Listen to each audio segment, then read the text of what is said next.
بسم اللہ الرحمن الرحیم۔ عمر بن خطاب رضی اللہ عنہ کا جوابی خط۔ بسم اللہ الرحمن الرحیم۔ از طرف خدا کے بندے امیر المومنین عمر بن خطاب بجانب امین الامت ابو عبیدہ بن جراح اور ان کے ساتھیوں مہاجرین و انصار مجاہدین کے السلام علیکم۔ میں اللہ تبارک و تعالیٰ کی جن کے سوا کوئی معبود نہیں تعریف کرتا ہوں اور ان کے نبی محمد صلی اللہ علیہ وسلم پر درود بھیجتا ہوں۔ اما بعد، میں نے تمہارا بھیجا ہوا خط پڑھا اور سمجھا میں ان قریب تمہارے پاس کمک روانہ کر دوں گا۔ اگرچہ اللہ تعالیٰ جل وعلا کی مدد و نصرت ہماری نصر و اعانت سے بہتر ہے، یاد رکھو کہ بڑی بڑی فوجیں چھوٹے چھوٹے دستوں کو شکست نہیں دے سکتی۔ شکست و ہزیمت اللہ تعالیٰ کی مدد سے دی جایا کرتی ہے۔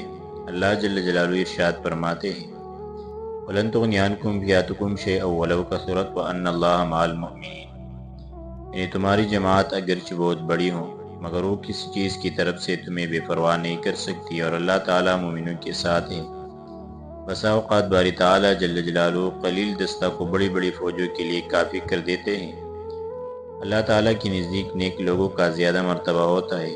اللہ تعالیٰ فرماتے ہیں فَمِنْهُمْ مَنْ قَضَىٰ نَحْبَهُ وَمِنْهُمْ مَن يَنتَظِرُ، یعنی ان میں سے بعض ہوئے کہ جو اس کا انتظار کر رہے ہیں، شہداء کے لیے اور ان لوگوں کے واسطہ جو اللہ تعالیٰ پر بھروسہ کرتے ہیں بہت خوشخبری ہے۔ لہذا تم اپنی فوج کے ان لوگوں کا اتباع کر کے جنہوں نے رسول اللہ صلی اللہ علیہ وسلم کی زندگی میں آپ کے سامنے فوجوں کو قتل کر کے رکھ دیا تھا، دشمن کا مقابلہ کرو۔ وہ لوگ اپنے دشمنوں سے کبھی اور کسی جگہ بھی عاجز نہیں ہوئے تھے، حتیٰ کہ خداوند تعالیٰ کے راستہ میں اپنی جانیں پیش کر دی، شہید ہو گئے اور آنے والی موت سے کبھی نہیں ڈرے۔ اسی طرح تمہارے وہ بھائی جو ان کے بعد میں باقی رہ گئے تھے، انہوں نے بھی دین کے کام میں کبھی سستی کو جگہ نہیں دی بلکہ حتی المقدور جہاد کرتے رہے۔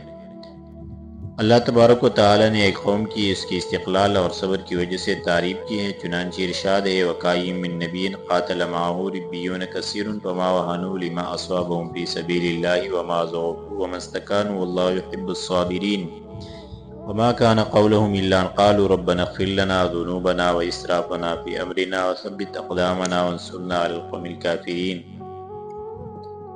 بہت سے نبی تھے کہ اس کے ساتھ ہو کر خدا کے بہت لوگ لڑے تھے جو اللہ کے راستے میں انہیں محنت وغیرہ پہنچی، اس کی وجہ سے وہ نہ سست ہوئے نہ ضعیف، اور وہ گڑگڑاتے تھے، اور اللہ صبر کرنے والوں کو دوست رکھتے ہیں۔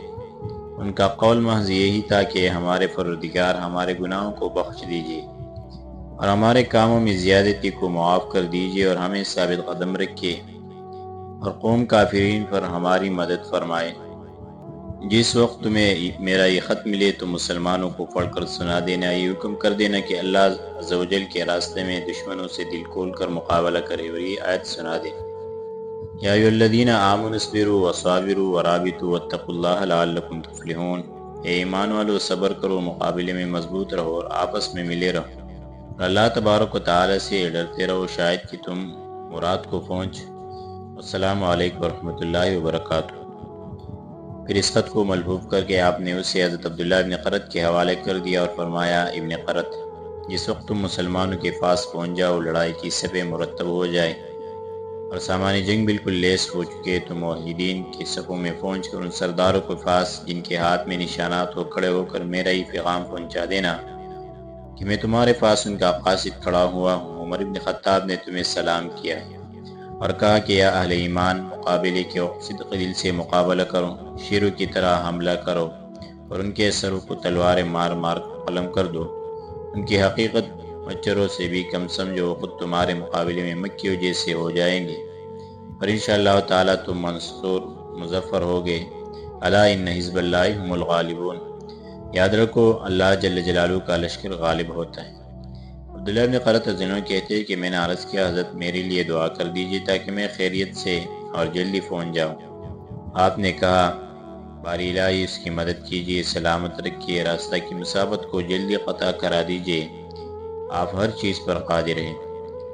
عبداللہ ابن قرط عنہ کہتے ہیں کہ میں نے آپ کو سلام کیا اور مسجد نبوی صلی اللہ علیہ وسلم سے نکل کر چلا۔ جس وقت میں باب حبشہ کے قریب پہنچا تو میں نے اپنے دل میں خیال کیا کہ خدا کی قسم میں نے بہت بڑی غلطی کی کہ رسول اللہ صلی اللہ علیہ وسلم کی قبر شریف پر سلام کر کے نہ چلا، نہ معلوم کہ پھر میں یہاں لوٹ کر آؤں یا نہ آؤں، پھر اس کی زیارت کر سکوں یا نہ کر سکوں۔ یہ سوچ کر میں رسول اللہ صلی اللہ علیہ وسلم کی حجرہ مبارک کی طرف چلا، جس وقت یہاں پہنچا تو حضرت عائشہ صدیقہ رضی اللہ عنہ قبر شریف کے پاس بیٹھی درود شریف پڑھ رہی تھی۔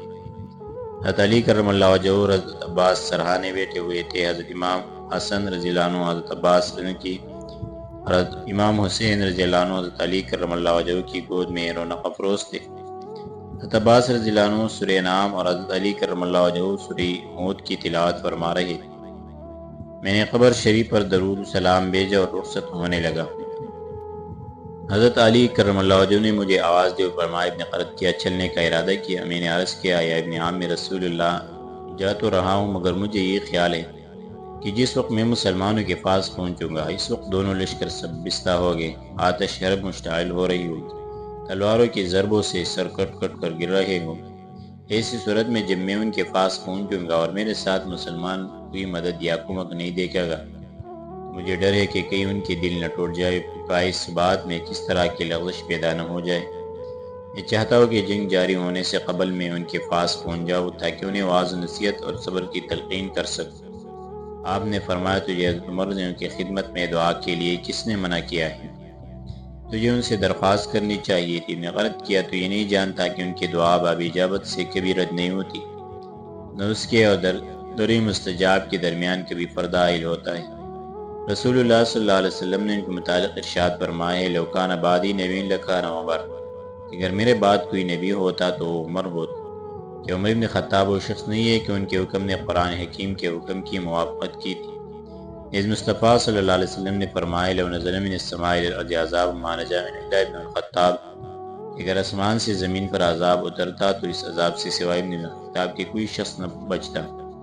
ابن قرط کیا تجھے یہ خبر نہیں ہے کہ اللہ جل جلالہ و من والہ نے ان کی شان میں آیات بینات نازل فرمائی ہے، اور کیا تجھے اس کا علم نہیں ہے کہ وہ نہایت عابد و زاہد اور متقی شخص ہے اور قبیلہ یادو کی نہایت پرہیزگار، اور کیا وہ حضرت نوح نبی علیہ السلام کے مشابہ نہیں ہے، کہ وہ سلف صالحین کے متبع نہیں ہے، کہ وہ متبع قبولیت اور رضامندی تک نہیں پہنچے، اور کیا تو نے ان کا یہ قصہ بھی نہیں سنا کہ ان کی صاحبزادی حفصہ رضی اللہ عنہ نے ایک مرتبہ ان سے غصے میں آ کر یہ کہہ دیا تھا کہ باجان اپنی جان پر بھی ترس کا اور اس پر بھی رحم کرو۔ باری تعالیٰ جل مجدہ نے آپ کو کشائش رزق اور مال و منال عطا کیا ہے، غذا میں ابگیوں کی روٹی کھانے لگے تو آپ نے ان سے فرمایا تھا حفصہ اگر میں تمہارے سوا کسی اور سے یہ بات سنتا تو سخت غصہ اور ملامت کرتا۔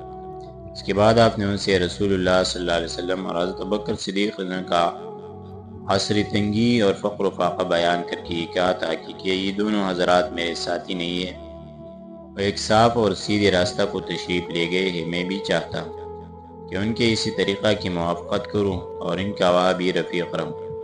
اس کے بعد حضرت علی کرم اللہ وجہہ نے فرمایا ابن قرط اگر حضرت عمر رضی اللہ عنہ نے تیرے واسطے دعا کر دی ہے تو یاد رکھ انشاءاللہ تعالی وہ اجابت تک ضرور پہنچ جائے گی۔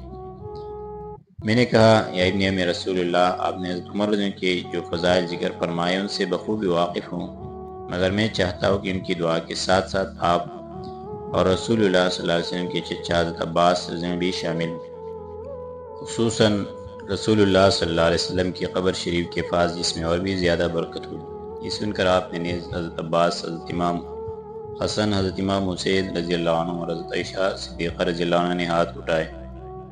حضرت حفصہ اور حضرت ام سلمہ رضی اللہ عنہ بھی یہاں تشریف فرماتے اور آپ نے حسب ذیل دعا پڑھنی شروع کی۔ اے میرے اللہ، ہم آپ کی دربار میں یہ دعا کرتے ہیں کہ عبداللہ پر اس کا راستہ آسان کر دو، بعد مسافت کو جلدی منقطع کرا دو اور اپنے نبی محمد صلی اللہ علیہ وسلم کے صحابہ کی نصرت و اعانت کے ساتھ تائید فرماؤ، آپ دعاؤں کی سننے والے ہیں۔ اس کے بعد آپ میری طرف مخاطب ہوئے فرمایا عبداللہ اب چلے جاؤ۔ باری تعالیٰ جل مجدہ علی، عمر، عباس، حسن، حسین اور ازواج نبی کی دعا کبھی رد نہیں کرتے۔ عبداللہ بن قرط رضی اللہ عنہ کہتے ہیں کہ میں خوش حجری مبارک سے باہر نکلا اور اونٹنی پر سوار ہوا اور بے آب گیا، دشمی اونٹنی کو ڈال دیا۔ میں مدینہ طیبہ سے جس روز آیا تھا عصر کی بعد اسی روز چل پڑا تھا۔ حضرت علی، حضرت عباس اور حضرت عمر رضی اللہ عنہ کی دعاؤں سے میں بہت خوش تھا اور راستہ کو قطع کرتا ہوا آگے بڑھتا چلا جا رہا تھا۔ حتیٰ کہ شام ہو گئی اور رات کی تاریکی نے ہر طرف اپنے ڈیرے جما لی۔ میں نے اونٹنی کو بہار ڈیلی چھوڑ لی اور اونٹنی نے اپنے خوشی سے چلنا شروع کی۔ میں سمجھ رہا تھا کہ وہ یہ اڑائے ہوئے لیے چلی جا رہی ہے۔ میں 3 دن تک اس طرح برابر چلتا رہا، حتیٰ کہ تیسرے روز جس وقت عصر کا وقت ہوا تو میں یرموک کے قریب پہنچا۔ مسلمانوں کی اذان کی آوازیں آنے لگی۔ میں نے لشکر کے قریب جا کے حضرت عبید بن جراح نے جنگ کے خیمے کا رخ کیا، اونٹنی بٹھلائی، پالان سے اترا اور عبید بن جراح رضی اللہ عنہ نے ذکر مسلمانوں کو سلام کیا، اپنے سلام کا جواب دیا اور فرمایا تعجب ہے کہ تم بہت جلدی آئے، راستہ زیادہ دور ہے اور تمہیں گئے ہوئے آج کل 10 روز ہوئے ہیں۔ میں نے حضرت عمر فاروق، حضرت علی، حضرت عباس، حضرت حسن حسین وغیرہ رضوان اللہ تعالیٰ کی دعا کا ذکر کیا۔ آپ نے فرمایا ابن خلد تم بالکل سچ کہتے ہو، یہ حضرات اللہ عز و جل کے نزدیک نہایت مکرم ہستیاں ہیں، ان کی دعائیں کبھی رد نہیں جاتی۔ اس کے بعد آپ نے تمام مسلمانوں کو خط سنایا۔ مسلمانوں کے دل نہایت خوش ہوئے اور انہوں نے کہا ایھا الامیر، ہم میں سے ہر شخص جام شہادت پینے کے لیے تیار ہے۔ دعا ہے کہ باری تعالیٰ جل جلالہ ہم تمام مسلمانوں کو اسے عنایت فرمائے۔ اس کے بعد کیا ہوا انشاءاللہ آگے درس میں ذکر کریں گے۔